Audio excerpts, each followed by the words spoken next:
Let's see this question. The question is given as a roller is made by joining two cones at their vertices O. It is kept on two rails AB and CD which are placed asymmetrically. Figure अभी हम draw करते हैं.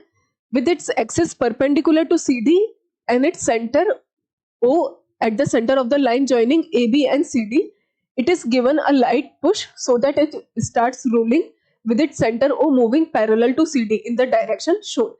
As it moves, the roller will tend to, यानी कि diagram जो हमें given है वो कुछ ऐसा है कि हमारे पास रोलर है ऐसा कोन के शेप में.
घूम क्यों नहीं रहा है?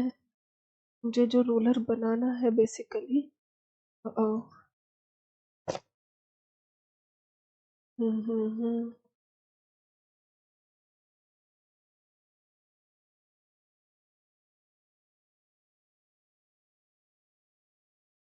बिल्कुल कुछ ऐसा हमें रोलर गिवन है और ये एक लाइन है और एक और लाइन है परपेंडिकुलर. ठीक है, ये हमारे पास सेंटर कुछ गिवन है, रोलर कुछ कोनिकल इन शेप और हमारे पास सेंटर है ओ. ये इस तरह से हमारे पास सेंटर है ओ और ये लाइन शायद हमें CD गिवन है और ये AB गिवन है. तो AB एंड CD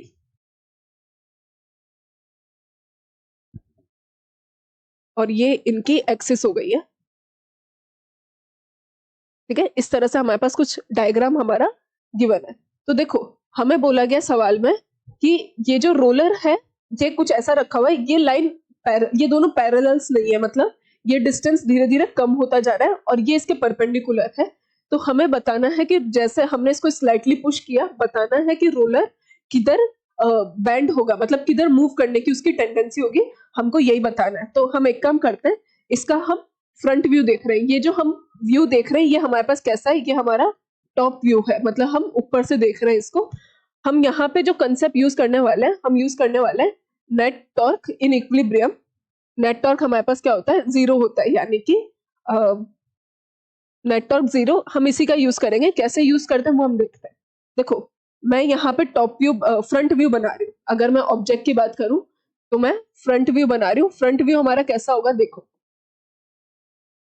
ऐसा कुछ रोलर है और ये हम, अगर मैं यहाँ पे बात करूं, मान लो कि सेंटर से ये डिस्टेंस हमारे पास है R1 और ये वाली डिस्टेंस हम मान लेते हैं R2. एंगल कुछ ना कुछ हमने लगा दिया है, इन दोनों का एंगल हमने थीटा मान लिया. यहाँ पे नॉर्मल लगेगा N1, इसी तरह से यहाँ पे भी नॉर्मल लगेगा कुछ N2. इनके दोनों कंपोनेंट आएंगे हमारे पास, ये एंगल थीटा, ये कंपोनेंट आ जाएगा N1 cos थीटा और इधर एक कंपोनेंट आ जाएगा N2 cos थीटा. ठीक है, ये वाला एंगल भी हमें थीटा गिवन है. थोड़ा सा हम इसको बना देते हैं कि डायग्राम कैसा है. ये दोनों एंगल हमारे पास थीटा है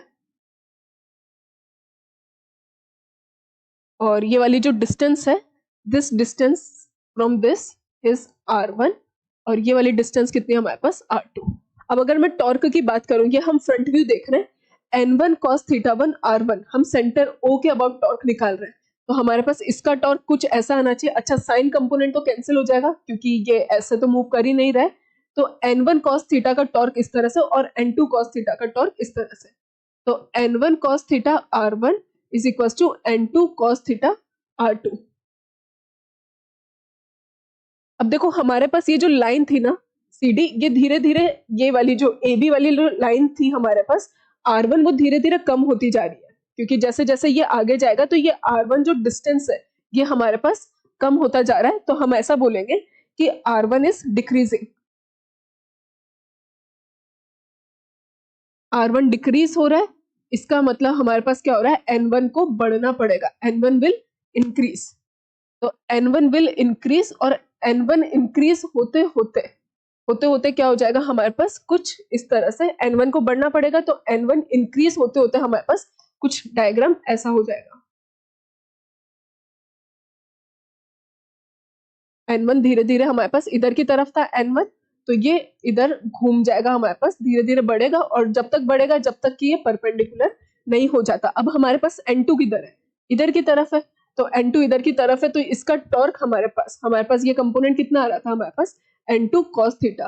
तो हमारे पास N1 का टॉर्क, N1 तो इंक्रीज हुआ, N2 का टॉर्क तो ये इसको घुमाएगा उधर की तरफ, तो जो हमारा रोलर है will tend to bend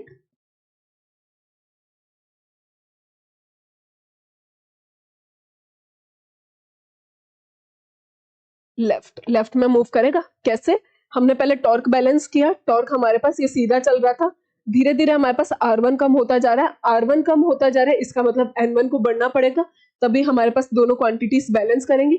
N1 बढ़ते बढ़ते परपेंडिकुलर हो जाएगा और N2 का टॉर्क इसको उधर घुमाने की कोशिश करेगा, तो हमारे पास क्या हो जाएगा, रोलर जो है वो लेफ्ट की तरफ बेंड होगा। तो आंसर क्या हो जाएगा हमारे पास, option number B will be the correct answer.